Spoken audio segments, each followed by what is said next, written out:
daawadayaal waxaa inoo suurto gashay inaan waraysi la yeelano mid ka mid ah wariyaasha ugu caansan ee isboortiga Soomaaliya Maxamed Cabdirasaaq Tulman waxa uu ka mid yahay wariyaasha Soomaaliyeed gaar ahaan kuwooda diiradda saara isboortiga Maxamed ku soo dhawow beejka mahadkuwaara ugu horeyn aad iyo aad ugu faraxsanahay mahadow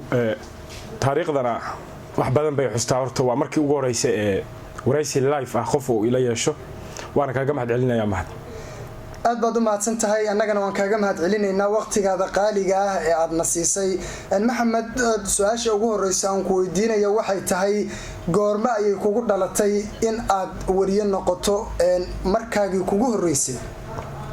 horta safarkayga saxaafadda wuxuu bilowday 2010 waan xusuustaa bishii January 3deedii ma islahayn saxaafadda waa gaari doontaa meesha maanta aan ka gaaray inkastoo wax badan ay heersan yihiin haddana waxa aaminsanahay in wali dadaal uu jiro oo aan ku higsanayo guulo intaan ka weyn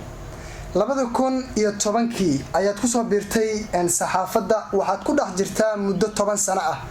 wax badan ayaana run ahaantii isbedel weyn ayaa kugu dhacay idaacadee ugu horeysay ayaad adiga ka howlgashay ama war inaad ka akhrisaad bilow marka xaqiiqada laga hadlo horto safarkayga saxaafadda halku ku bilowday waa idaacadda Jawaar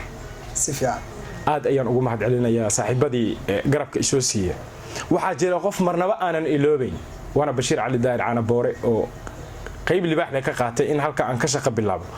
sidoo kale waxaan u mahad celinayaa Cabdiqani Xaaji oo isagana qayb ka ahaa dadkii hankeyga saxaafadda sare u qaaday hadda waxa tahay wariye dhanka isboortiga diiradda saaro YouTube-ka bartiisa YouTube-kana ay ku xiran yihiin bulshada run ahaantii aan aqligaaga galin sideed ku kasbatay oo ku soo jiidatay bulshadaas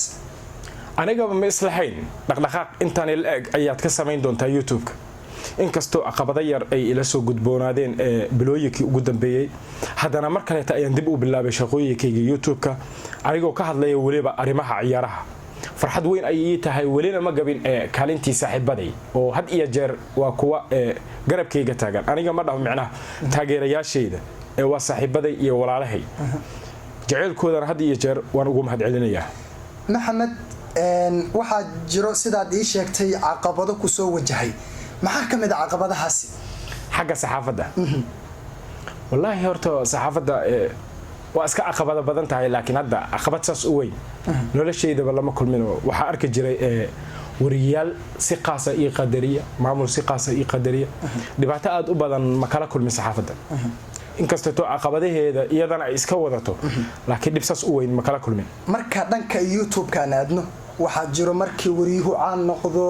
bulsho badan soo jiito subscribe badan uu helo waxa jirto qolo YouTube-kaas inay jabsato ama la wareegto ay sameeyaan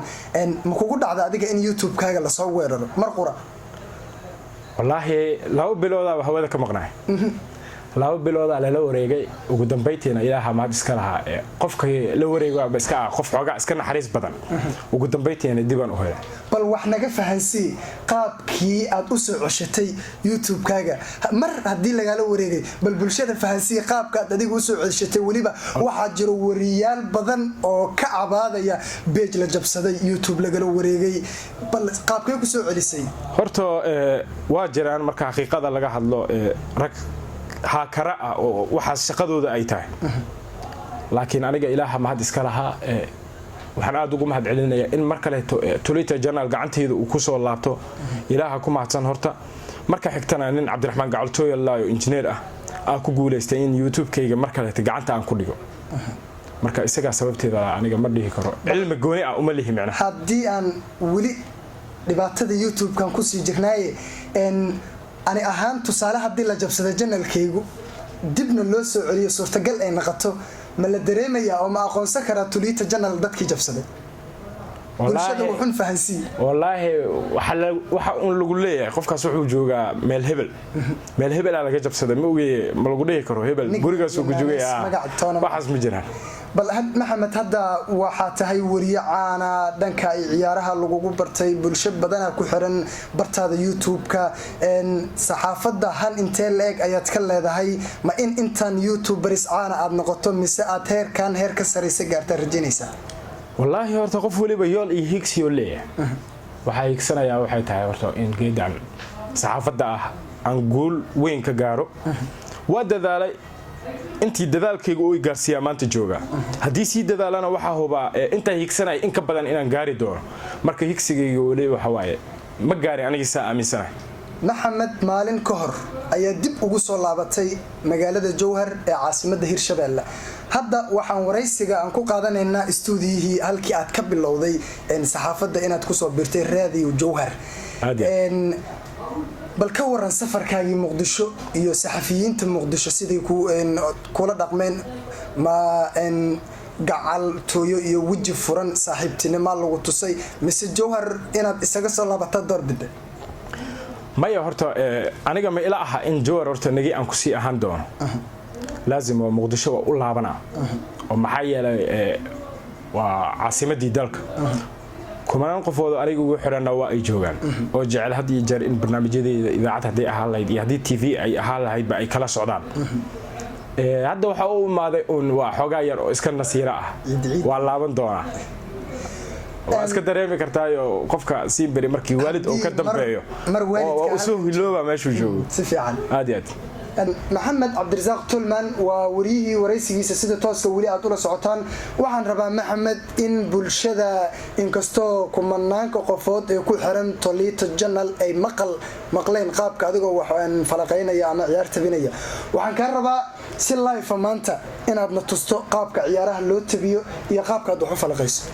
horta mahad aad u mahadsan tahay kulanka ugu weyn ee dadka ay jecel yihiin waa El Clasico isagan tusaale aan u soo qaadanayna waqtigii برسماتك سيبا مركي أي جوجين ريال إنه قد فلقينته بل هذا ما حصلت هاي وقت جي جوجين رونالدو يميزي أو كله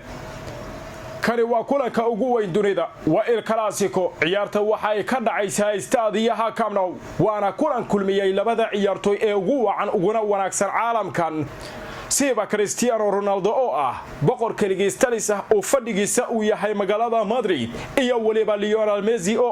معجزة كوبا عاقتا عالم كان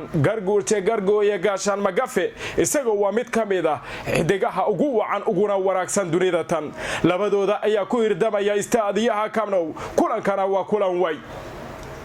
الله عجيب وحاوي عدكاس inkastoo maqal aad maqasheen bal muuqaalkiisa waa kaasa ka dheeda waxaan rabaa falaqayntii inaad noo raaciso isla classica ku tuurinayna inkastoo dadka ay jecel yihiin in dhinacaana loo janjeeran haddana si dhexdhexaad u samayn doonaa